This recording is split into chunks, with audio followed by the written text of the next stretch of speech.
Assalamualaikum warahmatullahi wabarakatuh. Perkenalkan, nama saya Jahara Nopiandra dengan NIM 2282120196.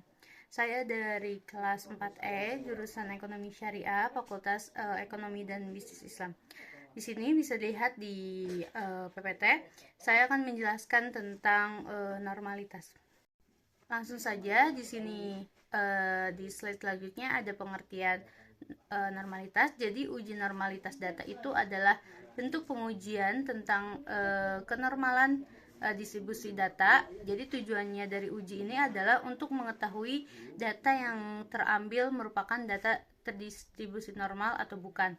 Nah, uji normalitas itu berguna untuk menentukan data yang telah dikumpulkan berdistribusi normal atau diambil dari populasi normal. Jadi berdasarkan pengalaman empiris beberapa pakar statistik, data yang banyaknya lebih dari 30 angka maka sudah dapat diasumsikan berdistribusi normal, biasa dikatakan sebagai sampel besar.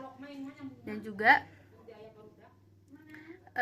uji normalitas itu adalah suatu prosedur yang digunakan untuk mengetahui apakah data berasal dari populasi yang terdistribusi normal atau berada dalam sebaran normal. Dan distribusi normal itu adalah distribusi simetris dengan modus mean dan median berada di pusat. Distribusi normal diartikan sebagai sebuah distribusi tertentu yang memiliki karakteristik berbentuk seperti lonceng jika dibentuk menjadi sebuah histogram.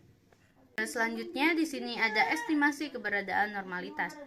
Jadi ada beberapa metode untuk melakukan estimasi keberadaan normalitas pada data. Salah satu cara yang umum itu menggunakan analisis visual. Analisis visual itu seperti menggunakan histogram. Dan selain menggunakan analisis visual, terdapat juga uji statistiknya yang digunakan untuk menguji normalitas secara formal. Contohnya itu seperti uji Kolmogorov-Smirnov. Jadi contoh uji yang digunakan untuk menguji hipotesis bahwa data berasal dari distribusi normal. Jadi hasil dari uji ini memberikan estimasi kekuatan bukti untuk menentukan apakah data dapat dianggap terdistribusi secara normal atau tidak. Langsung saja di sini ada metode Kolmogorov-Smirnov. Jadi uji Kolmogorov-Smirnov ini merupakan pengujian normalitas yang banyak dipakai, terutama setelah adanya banyak program statistik yang beredar. Kelebihan dari uji ini adalah sederhana dan tidak menimbulkan perbedaan persepsi di antara satu pengamat dengan pengamat yang lain, yang sering terjadi pada uji normalitas dengan menggunakan grafik. Nah, langsung saja ke langkah-langkah uji Kolmogorov-Smirnovnya. Jadi contohnya itu, seorang peneliti ingin menguji data 2 merek permen apakah berdistribusi normal atau tidak dengan jumlah sampel 20 buah. Nah, yang pertama, buka software SPSS, kemudian input data untuk kasus di atas. Nah, setelah selesai input data, maka tampilkan data view dan variable view yang di bawah ini. Jadi akan seperti yang di bawah. Selanjutnya klik analyze. Setelah klik analyze itu, di situ ada non-parametric test. Setelah non-parametric test, di situ ada legasi dialogis. Setelah klik itu, lalu pilih satu sampel K strip S. Setelah langkah tersebut, maka akan muncul kotak dialog one sample Kolmogorov-Smirnov test. Lalu masukkan variabel permen A dan permen B ke kotak tes variabel list dan pastikan normal sudah tercentang pada tes distribution. Nah, setelah itu selanjutnya klik OK, maka akan muncul output SPSS di slide selanjutnya. Nah, di slide selanjutnya ada hasil dari langkah-langkah tadi. Jadi yang pertama itu di situ bisa dilihat di kolom permen A, di situ jumlahnya itu di paling bawah itu ada 658 dan permen B jumlahnya itu 657. Jadi kesimpulan nilainya itu di uji normalitas variabel permen A-nya itu dapat dilihat pada kolom tadi. Di tabel 1 sampel Kolmogorov-Smirnov test itu pada variabel permen A itu adalah 0658. Jadi itu 0658 itu lebih besar dari 0,05. Jadi maka variabel permen A itu berdistribusi normal. Nah, kalau uji normalitas variabel permen B-nya itu dapat dilihat juga di kolom tadi, diperoleh pada variabel permen B-nya itu adalah 0657. Jadi 0657 itu lebih besar dari 0,05. Jadi maka variabel permen B itu berdistribusi normal. Jadi dua-duanya itu, permen A maupun permen B-nya itu berdistribusi normal. Jadi datanya itu normal. Selanjutnya di sini ada mendeteksi dan solusi normalitas. Yang pertama itu mendeteksi konsekuensi normalitas. Bisa dilihat di situ ada 3. Yang pertama itu ada uji Jerquebera atau bisa disingkat GB. Uji ini digunakan untuk menguji apakah data memiliki distribusi normal atau tidak. Dan di situ di pinggirnya ada rumus uji GB.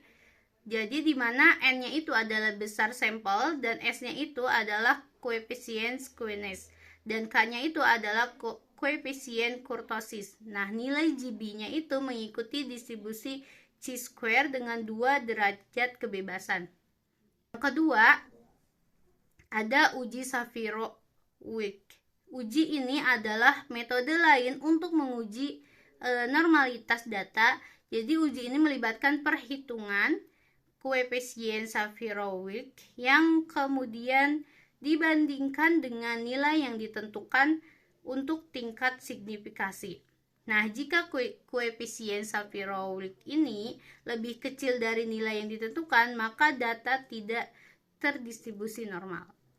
Yang ketiga ada uji Kolmogorov-Smirnov. Nah, uji ini adalah uji non-parametrik yang digunakan untuk menguji apakah data memiliki distribusi normal. Uji ini melibatkan penghitungan nilai statistik yang kemudian dibandingkan dengan nilai yang ditentukan untuk tingkat signifikasi. Selanjutnya ada solusi untuk mengatasi normalitas. Di situ ada 3 solusi. Yang pertama itu deteksi outlier. Jadi itu tuh adalah langkah pertama dalam mengatasi normalitas data. Yang kedua itu ada transformasi data. Jadi transformasi data itu adalah langkah lain untuk mengatasi normalitas data. Transformasi seperti akar kuadrat, logaritma, atau inverse dapat membantu mengubah distribusi data menjadi lebih normal. Nah, yang terakhir, yang ketiga, penggunaan metode grafik. Jadi penggunaan metode grafik ini itu tuh seperti histogram dan plot normal probability dapat membantu dalam mengidentifikasi normalitas data. Nah, dan juga dalam beberapa kasus data tidak terdistribusi normal karena adanya outlier atau karena data tidak sesuai dengan asumsi normalitas. Oleh karena itu, langkah pertamanya dalam mengatasi normalitas adalah mendeteksi outlier dan menghapusnya jika perlu. Jika data masih tidak normal juga, maka transformasi data atau menggunakan metode grafik lainnya dapat membantu mencapai normalitas yang diinginkan. Nah, kesimpulannya, jadi uji normalitas itu adalah sebuah uji yang dilakukan dengan tujuan untuk menilai sebaran data pada sebuah kelompok data atau variabel. Nah, apakah sebaran data tersebut itu berdistribusi normal atau tidak? Penggunaan statistik parametris bekerja dengan asumsi bahwa data setiap variabel penelitian yang akan dianalisis itu membentuk distribusi normal.